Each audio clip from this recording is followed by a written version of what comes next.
Hello and welcome to Encore with me, Jade Barker. Coming up in today's programme. He's the youngest son and musical heir of legendary Afrobeat pioneer Fela Kuti. Seun joins us in the studio to talk about beating his own path and his new record, A Long Way to the Beginning.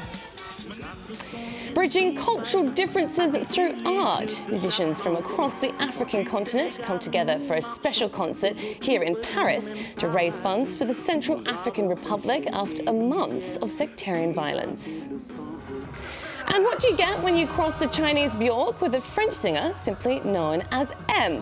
A cultural fusion that both artists are hoping will help win them over new audiences. All that and more still to come, but first let's go meet our guest.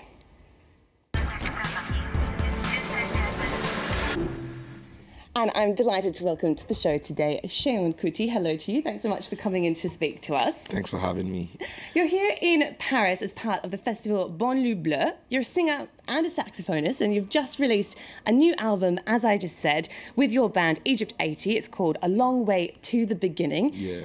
Interesting title. Your father Fela, as I mentioned, is considered the founder of the Afrobeat genre. Is this album taking it back to where it all began, back to your roots? Well, I feel the music is always the roots. You know, we don't even have to go back. It's everywhere. You know, our roots is, you know, that's where we stem from. You know, but the music is my own interpretation of what I believe the Afrobeat sound is all about. You know, so this is what I've always believed when I make my own records. All right. Well, let's take this now to the song off the album. This is IMF.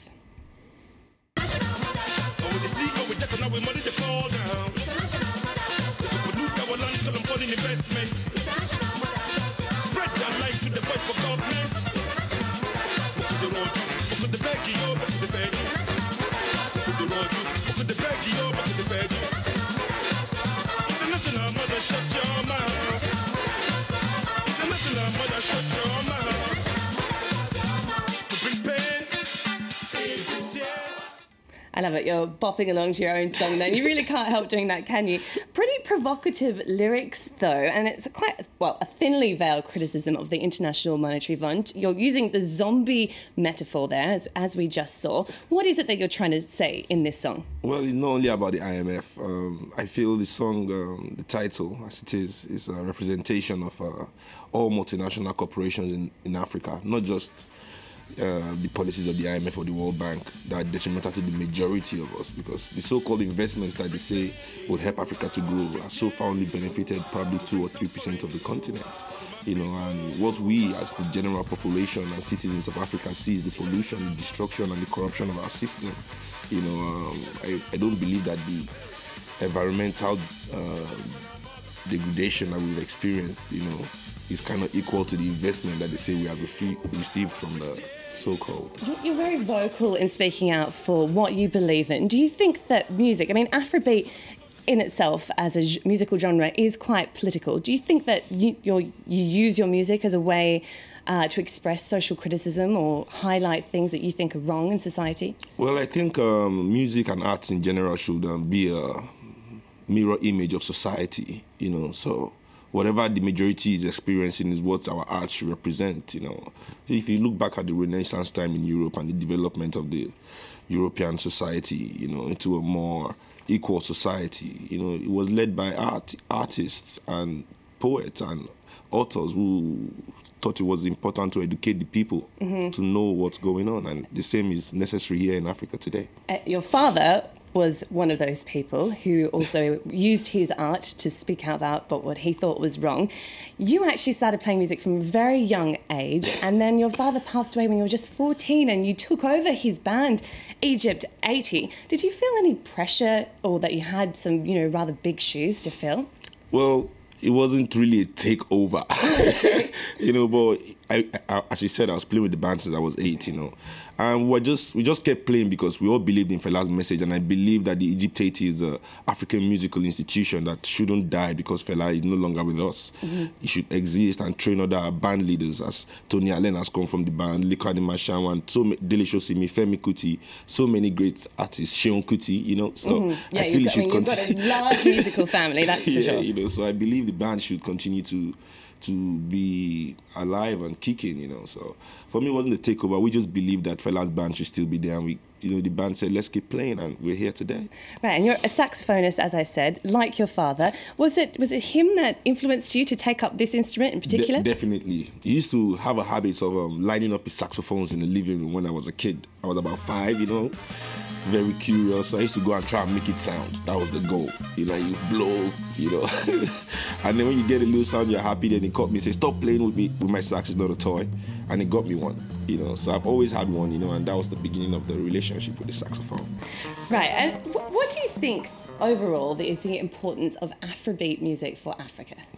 Well, I think for Africa and Africans, you know, the message is a call to self-evaluation and also self-realization. You know, I believe it's necessary for Africans, not just Afrobeat music. I believe all art, as I just said before, sculptures, poets, you know, should try as much as possible to give the people their art. Right. You know, sacrifice their art for the people, because this is the only way history can judge us as forebearers of the African Renaissance, and not just people who betrayed their people with irrelevant things. All right, well, we have to leave it there, unfortunately, but stay with us, Cheon, because I'm sure you're going to like this next story. Musicians from all over the continent, including Youssou N'Dour, have come together here in the French capital for a special concert to raise funds for the Central African Republic. Months of sectarian fighting have left the country's infrastructures badly hit, and the money collected will help rebuild a major art centre in the capital, Bangui. Congolese musician Ray Lima says the aim of the concert was to highlight the country's shared culture to overcome the violence. They don't even know why they hate each other. They follow each other like sheep. Our main objective is to focus on culture and education, and we'll soon realise this hate doesn't even exist. This hate isn't real. Shane, what do you think? Do you think that art and music can be a way of overcoming and bridging cultural differences? Oh, yes, of course. I believe that so much, you know. I just feel, you know, when you see things that happen in Africa, having to come to places like Paris to get, you know, the recognition it deserves in the media, you know, it shows that the African government have bred insensitivity, you know, in Africa. That things like this, you know, is not causing outrage in other African nations, what is going on in the CAR.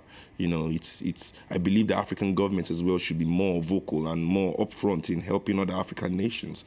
You know, this kind of thinking is what I believe is lacking, you know, the love for the people, direct for the people. African government only love business and money. They have to change that ideology and focus it on the people. All right, well, talking about bridging cultural differences, our next report is about two artists who are doing just that. French singer Mathieu Chédid, simply known as M, has teamed up with Chinese artist Shasha. The two are hoping their collaboration will open up new audiences, as our reporters went to find out. It's with this sombre track, Détache-toi, Detach Yourself, that M is setting out to conquer China. For this song in French and Mandarin, he's working with the underground artist Cha-Cha, sometimes known as China's answer to the Icelandic singer Björk. The duo began collaborating before they'd actually met. M was initially attracted by the quality of Cha-Cha's voice. Yes,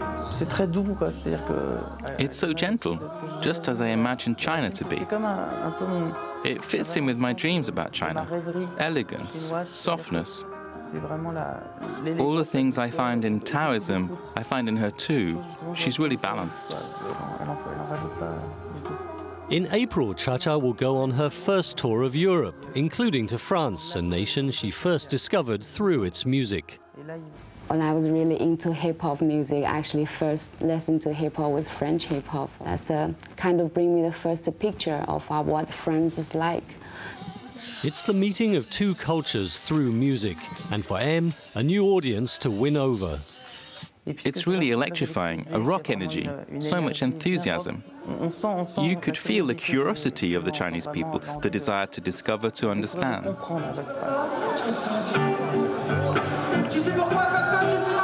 On stage in Shanghai, he mixed intimate songs with big hits. A crowd made up mainly of French speakers sung along. But the Chinese people in the audience enjoyed it too.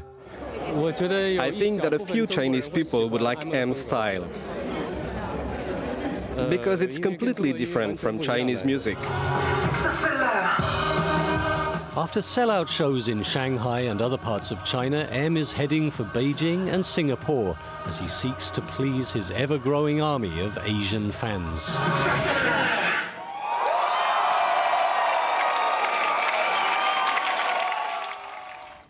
All right, well, that brings us to the end of today's show. Just before we go, though, we've got time to mention one last exhibition that you may find interesting, Shayun, actually. I believe you've already gone to check it out. Yeah. It's called Great Black Music, and it's on here in Paris at the Cité de la Musique until the end of August. What did you think of it, just quickly? It was amazing. And I'm not just saying that because Fela was #1, but it was amazing. All right, well, if you can't get here to Paris to check it out, it features from blues to hip-hop and legends from Bob Marley to Billie Holiday, and it's an immersive exhibition which joins the dots between the different musical genres of the African diaspora. If you can't make it here, here's a sneak peek. Enjoy and see you for more culture news soon.